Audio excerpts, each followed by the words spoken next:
Mom brain. Maybe you found yourself feeling it recently. You feel scattered, your thoughts race with comparison to who you used to be. The guilt for not working out as much as you did in a previous season seems to lag around, and there's frustration at times for a life that feels just out of control. The clear focus you used to have during your quiet times, maybe the passion for your training goals or life's purpose or even a daily plan seems so far gone. Maybe it's just social media training our brains. Maybe it's our lack of sleep as moms, or maybe it's something else. If it seems like you can't keep your thoughts focused for longer than a conversation with a toddler, then today's episode is for you. Kasey Schuler joins us to give biblical truth, practical strategies, and a sustainable method you can use to find peace amidst the chaos of motherhood and to stay grounded and aligned with Christ. Kasey is an author, a non-diet personal trainer, the co-founder of the Joyful Health Collective, and host of the Joyful Health Show podcast. Her mission is to help others find lasting health by starting with grace and finding their strength in the joy of the Lord. Today, you'll learn how to calm your thoughts, find deep focus, and the peace to be a present mom. So stay tuned. Postpartum is hard. One second we feel like our bodies are miraculous, and the next we feel like we're a complete mess, out of touch with the strong, confident women we used to be, all while the fitness industry pressures us to bounce back as quickly as possible to a body that never looked like it was pregnant to begin with. That's why, whether we're 3 days postpartum or 3 years postpartum, we need the refreshing truth of gospel-focused fitness to give us energy for the physical challenges of motherhood, peace with our postpartum bodies, and kingdom-centered motivation to train for strength and stamina. So mama, whether you're sipping on cold coffee or folding 5-day-old laundry, I pray by listening every Monday, you become equipped, encouraged, and empowered for a strong motherhood, all for God's glory. This is the Strong After Birth podcast. Thanks for joining us. All right, guys, welcome to the show. I am here with Kasey Schuler. Kasey, thank you so much for being on the show. It's a blessing to have you here. I really enjoyed being on your podcast and just feel like it's such a gift to have you on our podcast to talk with women today about a topic that I think is like a slow grind to women, and that is a topic of distraction. And so with that being said, as an author of a book called Aligned, I think that you're going to be a great voice of truth for women. And I'm really excited to help women in the way of their health and their families to become more focused and devoted to the calling that God has for them. So with that intro, Kasey, tell us a little bit about yourself. What's God called you to in this season, and how did you get here? Yeah, thank you so much for having me on the show. It is such a privilege, and this is one of my favorite things is to be on a podcast. I love listening to podcasts, and especially for moms, especially in the early days, that's all you can do is just listen to something. You can't read anything. And so being able to bring this message straight to the ears of moms is such a joy. So I am a mom. I have 2 girls. They are ages 10 and 6 right now. So a little bit of a gap in between. I needed a little bit of sleep after the first one. And I have been a personal trainer and fitness instructor for about 15 years now, and started officially health coaching about 5 years ago with the Joyful Health Collective. I started that with another dietitian. And so I wrote a book on movement about joyful movement. And this was just as I was kind of discovering intuitive eating. I needed it for myself because I was really consumed with thoughts of controlling my food and body and didn't realize that and didn't know that was not normal until one day during nap time. I was trying to get some emails done. I was tired and I was eating food that I didn't necessarily want to eat and didn't feel good about it. And I said, I am tired. I'm trying to control this. And it was one of those moments, then those rare moments that you feel like God answers you. And it was like, you don't have to. And so that moment really broke me free from the pressure to control food. And I thought, if I don't have to, then what do I do? And so that sent me into learning more about intuitive eating and really restoring the hunger and fullness signals, being able to lean into those and see those as a gift instead of having to always rely on an external source of information like, what exactly should I be eating? How much? When? Because my body didn't operate like that, especially when I was nursing. I was hungry all the time. I needed to eat at nighttime past 7 p.m. and I needed to move in a way that was different than having to burn calories. And so I think all of those different paradigms were really shifted and made me realize, oh, like our bodies are so wise and God has built in a lot of knowledge into our bodies. So let's go ahead and lean into that and take it day by day, step by step, because every single hour looks different when you're a mom and responding to the needs of those that you care for. So that's currently what I do still. Half my day is fitness, in-person fitness, and the other half is the online education about Christian non-diet way of health. That's beautiful. That's so cool. I love how God used motherhood to really like unravel a little bit of your grasp of control. I think that that's so cool. In your experience, maybe I feel this way. Let me know if you feel this to be true. Sometimes it really does feel like an unraveling when it comes to that control. Like it's just kind of one thread that God tugs on, but then you find a couple other threads that he pulls on too. And so I'm curious because sometimes I think when it comes to healing our body image and our relationship with food, sometimes we can think, or maybe we hear people's stories and we can just get this perspective that it's a light switch. Like, oh, I surrendered it to God and my whole life changed. So what were some of the other things that God used in that process? Like, what did it look like after that moment of realization? And how else did it play out for you? Yeah, I knew about another way of eating from this dietitian that I found on Instagram. Name is Aubrey Goldbeck, and she had pictures of food on her Instagram that were not pretty, but she talked about it was, this is my leftover plate, this is nourishing, and this is what I can give thanks for. And I thought, oh, this is from a professional in her field, and this message of grace was so attractive to me about okay, this is enough and this is good. And being able to let go of some of those rules step by step. And I kind of realized a lot of those rules that I had that I used to have that didn't serve me anymore. Like, for example, I grew up in a house where the Clean Plate Club was celebrated, being productive and constantly moving was being celebrated from my mom's side, just not wasting time, not wasting food. And that led to a lot of burnout for me. I was teaching really early morning fitness classes, 5:30 a.m. And I was also pressured as a fitness instructor to use a bunch of weight, to use model weight as, what they call it. And so my body was sore. I was tired. Just, it was not working relationally for my husband either. And so just seeing the things that weren't working and the things that needed to change,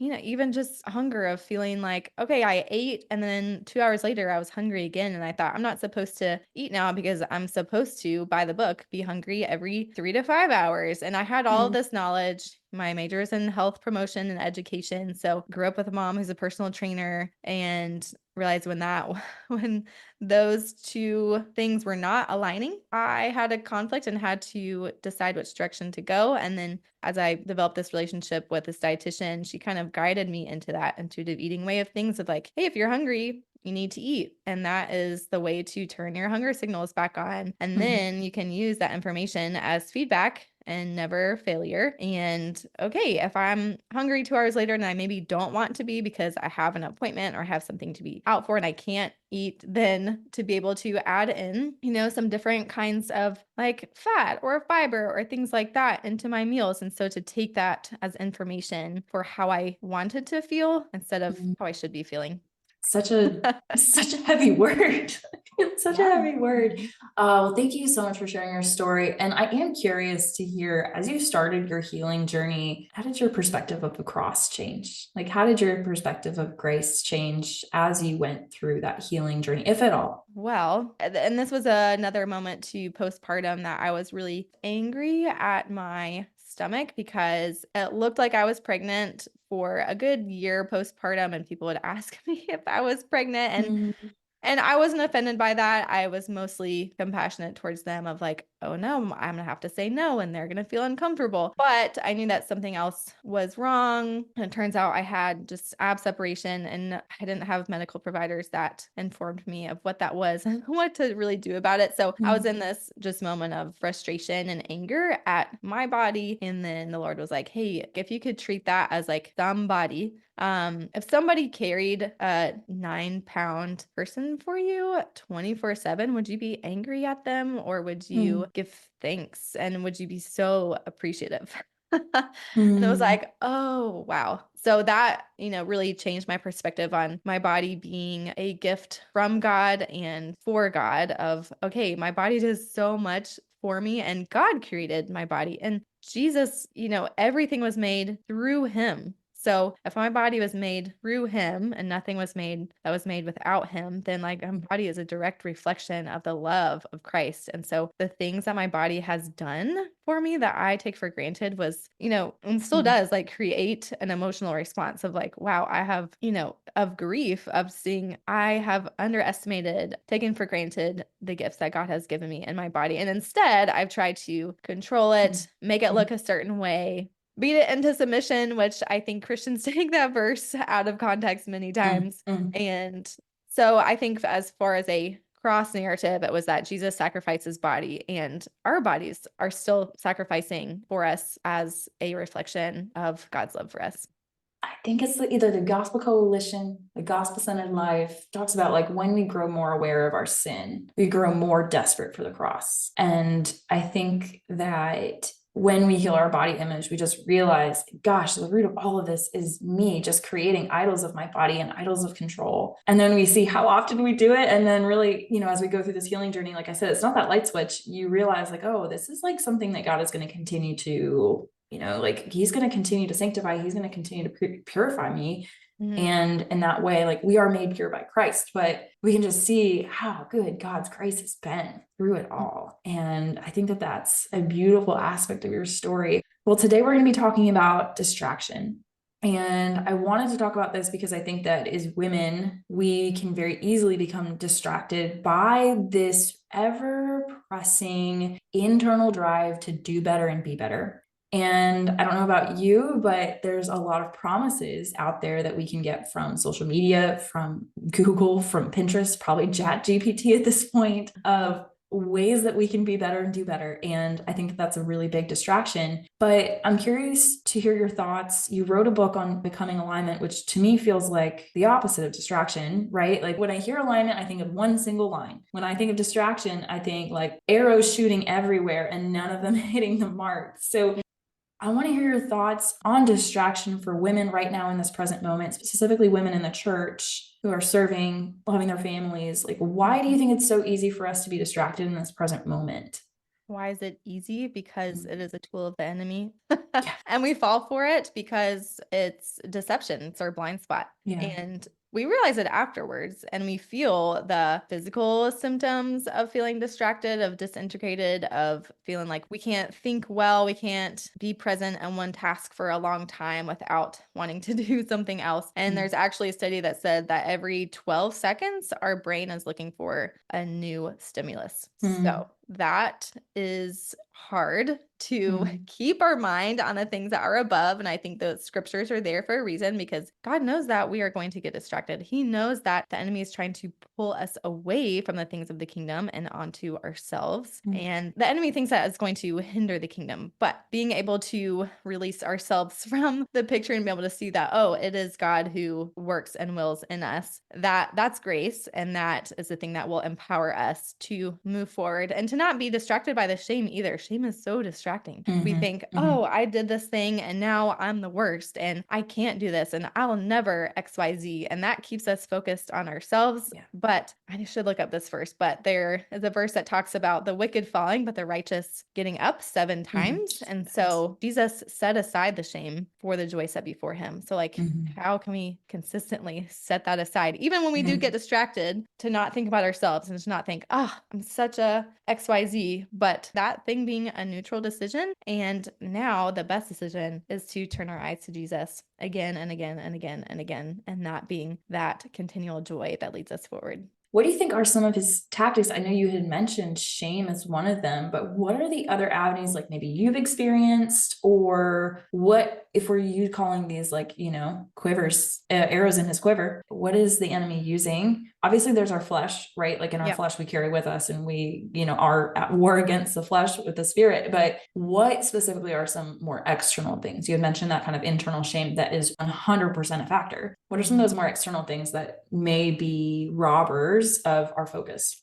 Yeah, so I think I could go to 1 John 2:16 to sum all of that up and then we can break that down. But For all that is in the world, the lust of the flesh, the lust of the eyes, and the pride of life is not of the Father, but is of the world. And also, I had to relearn what that word flesh means. It doesn't mean our physical body. The flesh is used in different ways in the Bible. So if it's used in the Greek word sarx, sarx, then that is referring to the sinful self-centeredness. But there is, the word became flesh, which refers to Jesus. And so I want to make sure that we don't get those words mixed up, that we're not referring to like our physical body as sinful, because Jesus had a body and he was not sinful. So I would probably break it down to 3 things, especially this is what I see in clients as well. Comparison, because that pulls us away from the upward relationship with God and to others outwards.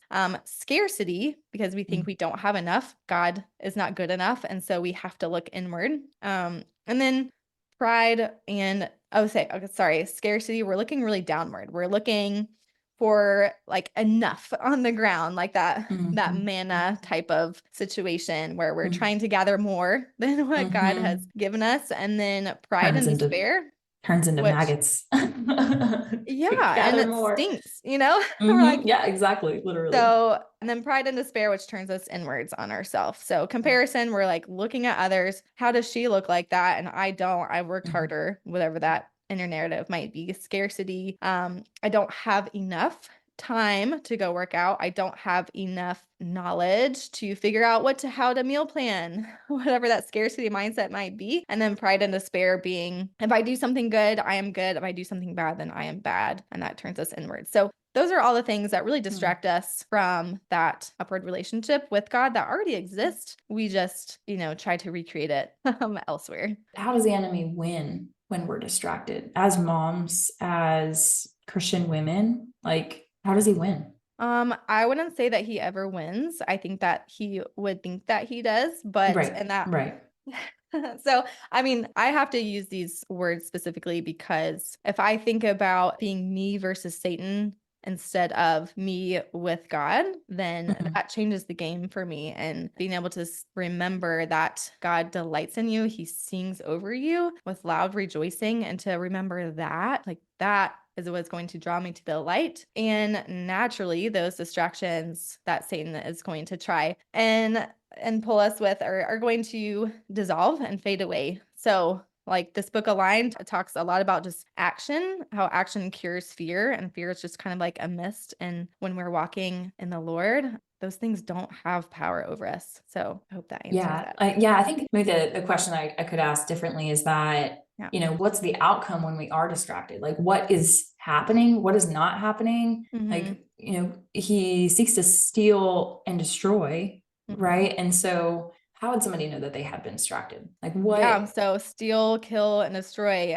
Is Satan stealing your time, your thoughts, because you're thinking too much, or you don't want to keep thinking about, like for me, it was about food. Oh, I shouldn't be thinking about food. There's shame. Okay, I can fix it. I can fix it with more rules, and that's self-centeredness. And so he was stealing my thoughts there. He's killing the zeal that I would have had for the Lord because I was thinking about myself. He is destroying, partly my body because I was really, really breaking myself down and working too hard and not eating enough. And so I can see that in different forms with women too, like steal, kill, destroy.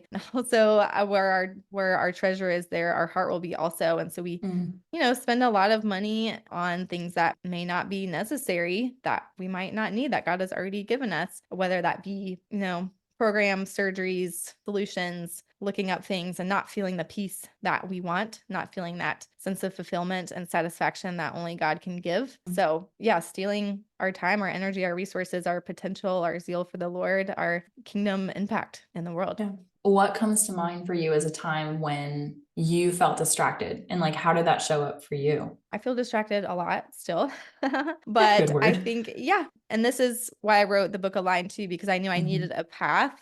Because when you're distracted, it's like you walk into a room and then you look up and you think, what was I doing here? What am I supposed to be doing? And so being able to really stay grounded and focused in the moment is hard, but being able to take a breath and then return. So if I am distracted in what I'm doing, I have to just prioritize. Like my word for this month too has been prioritize before you agonize. So before I agonize about all of the things that I need to do on my to-do list, which can be very distracting, going from one thing to another and then just like flitting back and forth, and also losing that transition time that it takes to go from one activity to another, whether it's getting on your phone or opening up a book or picking out your workout clothes or whatnot. Being able to prioritize, like, what are the 3 things that if I do those today and I do nothing else, that I will feel satisfied or I will feel at peace with. And so being able to prioritize what those are and write those down can really save us from a lot of distraction and can bring us to, and prayerfully do that, to, okay, Lord, what are the 3 things and that you want to do today through me and the roles that you've given me today. So those roles too are really helpful to be able to look through, like, what are my priorities? What are the roles God has given me? You know, wife, daughter, coworker, whatever those things might be. Oh, that's good. I like how you talked about like just taking that, like just normalizing. You wrote the book on this, and there are still aspects that God is just growing, right? Like that's why I wrote the book. Yet. Yeah, for already sure. not yet. And so I liked how you touched on that. And I think that the example of walking into a room and wondering, what the heck am I doing in here? Is that like, this is probably just so relatable. I feel that all the time. You know, I'm walking into the closet. I'm like, I came in here for something and I don't know what it is right now. And I think that that's just really powerful. Or like you said, the time of switching tasks. And I think one of the things that comes up for me is when I walk into a room and there's people there that need me, and there's conversations that need to be had. And, you know, the only thing that's running through my head is, what are they thinking of my body? Like that to me was one of the ultimate distractions. That was a big red flag of like, this is not, this is really robbing my voice to speak to the kingdom that people need to hear. And like, it's a very, like you're talking about, like the enemy is on mission for this for a reason, right? There's a lot of words that we can share with one another that can be not spoken when we're distracted. So I think that that's really, really powerful. Now, I'm curious, before we dive into some tactics or like strategies and the real practical nitty gritty of becoming more focused and aligned, how do you define alignment? How do you define becoming aligned? I think alignment is kind of it's a pretty trendy word right now. There's a lot of kind of like new age stuff, like, are you in alignment with your purpose and all of those things, which is great. But how do you define it in biblical terms for us as Christian women? Yeah, that is a good question. And alignment is characterized by peace with God. And so Jesus has made peace with the Father through his sacrifice. And so we already have that peace. And even when Jesus left, he said, my peace I give to you, my peace I leave with you. And so when we are not feeling at peace, then we are maybe not aligned. And Isaiah 26:3 is a verse that a friend gave me when I was going into labor, and she said, I will need you to memorize this when you're going to labor. Just, meditate on it. And it still is one that I feel like is always helpful to remember. And it's this: you will keep in perfect peace those whose minds are steadfast because they trust in you. And the word that sticks out to me the most is, it starts with you, who is God. So God will keep in perfect peace those whose minds are steadfast because they trust in you.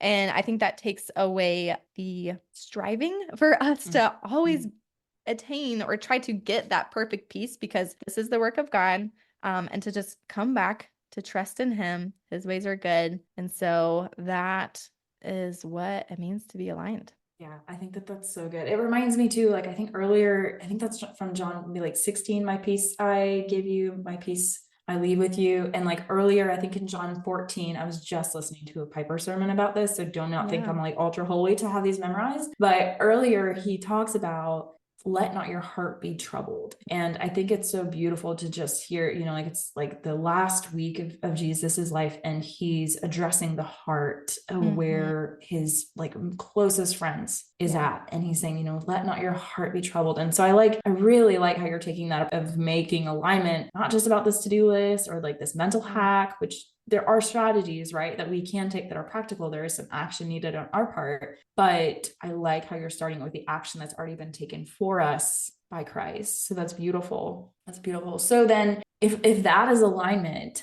what are some ways that women can get into that alignment? What are some ways they can bring that to mind, to recall the faithfulness of the Lord, and to find biblical alignment when it comes to specifically our health? We'll stick with that topic for today. I think we could probably talk about this in many other areas like family, marriage, relationships, but specifically in the aspect of our health, what does that look like for us to become aligned? Yeah, returning to that perfect peace in an anxious world is the goal. And so returning means that it already exists. And so what does perfect health look like?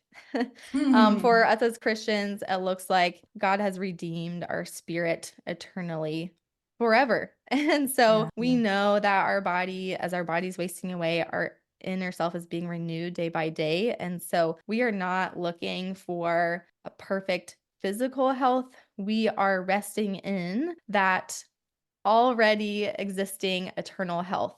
And so when we can remember that, then we can truly be able to let go of the stress that comes with constantly having to have the perfect health habits, having the best sleep hygiene, eating the right things, exercising regularly, consistently all the time. And so it takes the pressure off, which is the grace that empowers us to do God's good work. So being able to do that first is key. And then a lot of times, anxiety is just so rampant. And when we are anxious, we are really not resting in that peace. And so anxiety is fear of the unknown. And so we have so much knowledge, maybe too much. The fruit was the knowledge of good and evil. So I think that is a curse for us, is to have too much knowledge about health. And so anxiety, when we are anxious about our health, when we're not at peace, we can say, what is it that I do not know?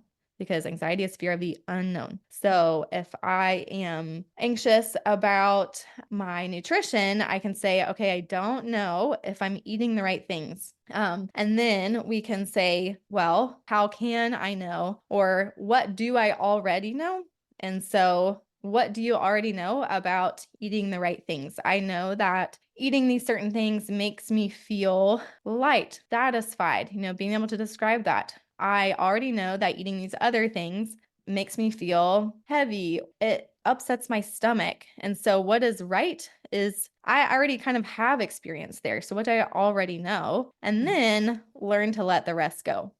So being able to, okay, I don't know everything about health and nutrition. I don't know how all of these chemicals and nutrients are interacting in my body at any given time. And so I can do my best and truly trust God with the rest and be able to take it step by step. So those 3 simple steps really are: name what you don't know, live what you do know, and then learn to let the rest go. That's good. One of those steps that you found tends to trip women up the most?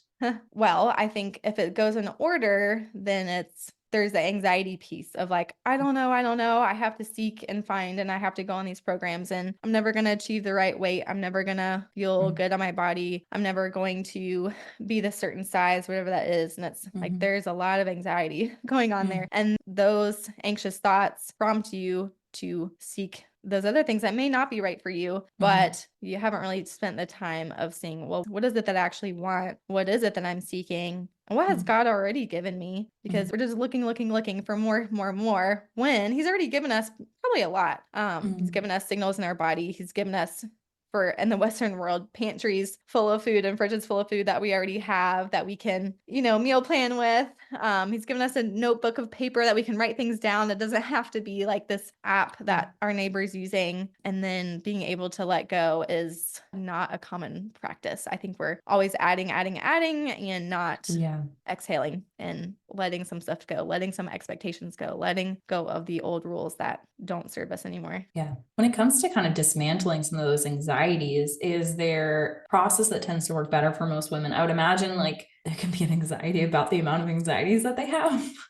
I'm anxious that I'm anxious right now, And so would you recommend, like, maybe something that comes to mind for me is like just focusing on 1 a month and like journaling, praying over that one thing, giving that to the Lord, and like taking those thoughts captive. Yeah. Yeah. And honestly, like the whole I'm anxious about being anxious, there are physical things that we can do to even get into this process, like walking. Doing a like repetitive movement helps to quiet our minds. And so, if when in doubt, start walking, and then those worry centers will start to calm down. You'll be able to focus on asking those questions with the Lord, and you just will feel better. I always feel better after a walk because I am reminded, especially if you can go outside, you're reminded of how great God is and how small you are. And that is good, that He is creator. You're a creation. You're not supposed to know everything. He is. You're just supposed to walk with Him step by step. Yeah, that's so good. Somebody summarized fear and said fear is, I like the definition that you gave fear. I think that that's like really powerful. It's the fear of the unknown. I think it's also a overestimation of the problem and an underestimation of our problem solver. Yeah. And for me, just like you, getting out in nature really does that. You can't help but look at the sky and hear the birds and remember, I am loved by the God of the universe who spoke these things into existence. And there's that like brief moment of like, everything's going to be okay. Yeah, He is doing this right now. Like He's got it. I don't have to have everything under control.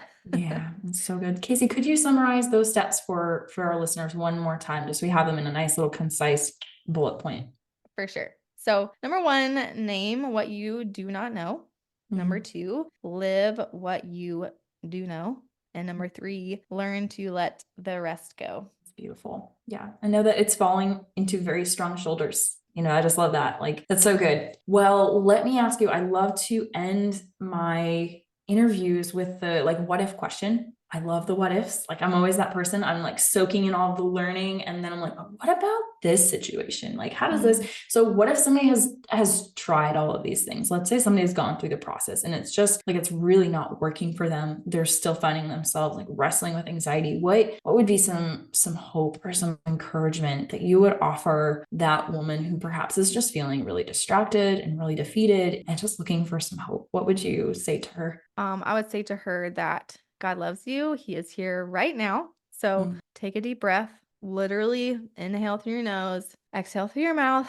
And as you do, let your shoulders drop, get grounded in the space, whether that's your feet on the ground, your bottom on a seat, and look with your eyes and see the beauty of God around you. Is it a blue sky? Are you in a car? Do you have kids next to you? And be able to see that that is the Lord and that is Him with you. And so don't skip ahead to the next moment. Just be here in this moment right now and find that peace that He promises, and His promises are good. And you will be able to just breathe in that moment and let any future worries go for the present time. That's so good. Breathing. That's how we all started, right? God breathed into Adam. And so how full circle is it that breath is what brings us back to Him? So that's beautiful. Thank you for sharing that. Kasey, if one of my listeners wants to get in touch with you, they hear this podcast with you and they're like, I got to get more of this Kasey girl, wants to read one of your books, which can you real quick just tell us, like, you are a published author. So cool. Congratulations on that. Thank you.